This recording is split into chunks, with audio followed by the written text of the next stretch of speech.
Nobody will forgive. Nobody will forget. That is what Ukrainian President Volodymyr Zelensky vowed after the bloodshed on the square in Kharkiv today. That is Ukraine's second largest city, and it was hit by more Russian shelling. Officials say several people were killed, dozens more injured in the strike.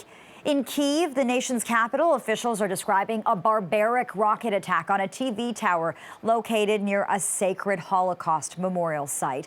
For reaction to this war, we want to welcome back to CP24 tonight Oksana Ritsina, a volunteer with Help Us Help. You've been raising money to evacuate kids caught in the war. Thank you so much for being with us. I understand it's not an easy time. No, it is not, and thank you for having me. You know, Oksana, Russian forces are stepping up attacks on Ukraine's civilian areas. Where are your friends and family? I understand some of them are refugees now. I have currently over 20 girlfriends with their children who have crossed over the border into Slovakia, Hungary, Poland. Some of them are making their way further into Western Europe, into Germany and Austria. I have 3 friends that I know of at the moment in time that are currently still in Kyiv. 2 of them are guardians of orphanages. So they're directors, or they work directly with orphanages. The orphanage that I was arranging the evacuation for today has 70 children. And what are you hearing from the people on the ground who are working with these children? That it is completely chaotic. There is mayhem. This morning, as I was pleading my friends to make sure that he did not forget or did not let up on putting pressure onto the authorities to let them go and have permission to evacuate, he said, I'm driving through the city now, and it's apocalypse. It is a ghost town. They finally received their permissions.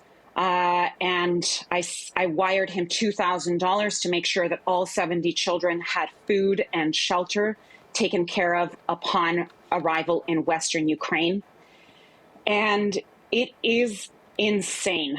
Ukrainian Canadian families are on the ground here. We have family over there who are rushing to safety. And we are watching with horror as the greatest humanitarian crisis unfolds before our eyes in Europe. It's devastating. I want to bring in Christian Boris. You were covering the story on the front lines when Russia annexed Crimea back in 2014. The Russians, Christian, they're continuing to gain more territory. We know a massive Russian convoy is moving in on the capital. Do you worry about what is coming? I worry about Kyiv. I don't worry about Ukraine long term, because I really think Ukraine 100% will win the war. It's just that what Russia's switched to now is Syria-style tactics, where they're launching salvos of artillery rockets into cities, into urban areas. Like, there's images of, there's lots of kids that have died in the past few days. There's images of playgrounds being hit. Like, they're not trying to do anything militarily. They're just trying to terrorize the population now. So that's the scary part. I mean, there's lots of stories about Russian soldiers who are deserting their vehicles. There's tons of destroyed Russian machinery all over Ukraine now, but they have lots and lots of numbers, and they're coming into Kyiv. So there will for sure be crazy fighting in the next who knows how long that lasts in Kyiv, because people will not give that city up. I mean, they have Molotov cocktails everywhere. They will fight to the last person to keep that city, because they do not want to be part of Russia at all. That is the last thing that they want. Just before this, I spoke to a friend who he's from Donetsk, which is the city that they attacked in 2014, and they took that in eastern Ukraine. So him and his parents moved to Kyiv. His father was still quite pro-Russian at that point, but lived in Kyiv. Now, he just moved my friend just took him, his wife, his 2-year-old and his 6-year-old to Lviv. He can't leave the country because, he's between 18 and 60 or 65. But his dad, who was pro-Russian, now doesn't want anything to do with that country. Now he's actually suited up and he's ready to fight against them. So what Putin has basically done is just united an entire country, a continent, the whole world against the Russians.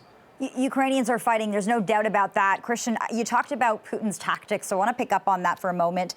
Canada, we know the Foreign Affairs Minister, Melanie Joly, she's calling for the International Criminal Court to investigate Russia's alleged war crimes. Is that what we should be calling this? I want to talk to you about the language, and then Oksana will ask you the same question.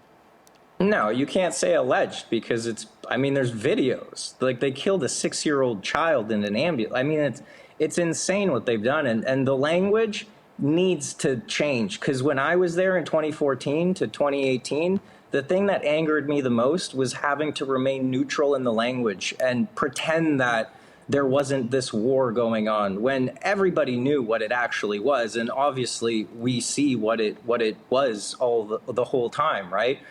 And to say that they're alleged war crimes is that's not journalism. That's just misstating the facts. And all you have to do is look at what they are doing, where they are shelling. They're shelling urban areas with highly sophisticated weapon systems and also completely old Soviet equipment that is indiscriminately shelling those areas. And they're killing civilians. There's no military aim there. So those are war crimes. Oksana? Putin will go down in history as a war criminal. He will be drawn, quartered, and hung for his misdeeds and this grave miscalculation for invading a sovereign country. The missiles that are currently being used are cluster missiles. They are unguided. They are falling on apartment buildings, on nurseries, on hospitals. The cancer hospital in Kyiv was hit. This cancer hospital services children only. These children are now slowly dying from cancer and in their basements from not being provided proper care. They're sitting in bomb shelters, slowly dying. Kharkiv was bombed today by 2 missiles. This was the Square of Freedom that was hit. 2 major metro stations lie beneath that square. The metro stations currently are being used as bomb shelters for civilians. Civilian casualties are rising exponentially. Putin, right now, and I do not mince my words, is committing genocide on the Ukrainian people. We, as Canada, are watching as a genocide currently is unfolding before our eyes. Oksana, people of all ages, they're taking up arms. Christian said earlier that he's fairly confident that Ukraine will win here. I know there are a lot of people who want to agree with him. We understand that some are going back to Ukraine to defend their country, but the reality here is that Ukraine is outgunned. It is outnumbered. Do you worry about that reality? Or do you still have faith that Ukraine can win this fight? I have faith because my constitution and how I was brought up cannot allow me to give up hope. Every single day, every moment that I'm not in a class teaching young students, I am on the phone speaking with relatives and my friends, many of which whose husbands are currently in Ukraine, who have signed up for the military armed forces or for militia groups that are guarding their cities. These people are ready to give up their lives for the freedom of their country. What we are currently seeing in Ukraine are regular Ukrainians fighting for their very existence. When I say that missiles are falling on civilians, these are unarmed people. Therefore, this is a war crime. A thermobaric missile landed on civilians today. Thermobaric missiles are banned by the Geneva Convention. They shred lungs from the inside out and people suffocate within a minute's time. Therefore, people are fighting back, they are standing for their homeland, and they will never give up the fight for the right to a sovereign, self-governing territory. Okay, Christian, Canada yesterday announcing that it is sending more lethal weapons to Ukraine to help fight Russia. Today, it pledged to send more money in humanitarian aid, this after announcing severe sanctions against Russia and Vladimir Putin. Is the West doing enough? Can it do more here? What do you think? I think a no-fly zone would be a great thing to try to institute, but I think that the West has, put their line down and said, we're not sending troops into Ukraine.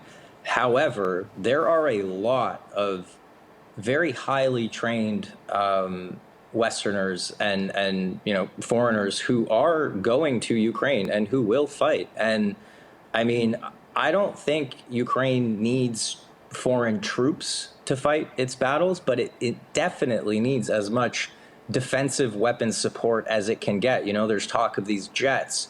Are those jets actually going to come there? Things like that allowing Ukraine to control the sky would be tremendously powerful for them, because then it would prevent Russian strategic bombing of cities, which is something we haven't seen yet, but it could very well happen, which would be a really terrifying thing to think about, because you would start to see the same things unfold as we saw in Chechnya and in Syria. So we have to really start thinking, what does this war look like in a week? How desperate do the Russians get? Because their losses are piling up tremendously, and their soldiers are defecting. They don't want to be there. A lot of them don't want to be there. They don't want to be killing Ukrainians. I mean, many of them didn't know that they were going to war. There's audio recordings of them saying, we didn't know we were going to war. We thought we were going to a training exercise. And then on the way, they took away their cell phones and they gave them live ammunition. And then an hour later, they were being shot at and they didn't know what was going on and they were scrambling. So this was an incredibly poorly planned war on Russia's part. And they sent their own soldiers to their deaths en masse. I mean, the number of casualties that Russia has is astonishing. And I truly know that Ukraine will win, but the number of lives and the destruction to the country could be just unbelievable. An unbelievable situation for sure. Oksana and Christian, thank you both for your time and your perspective tonight. Thinking of you and your families.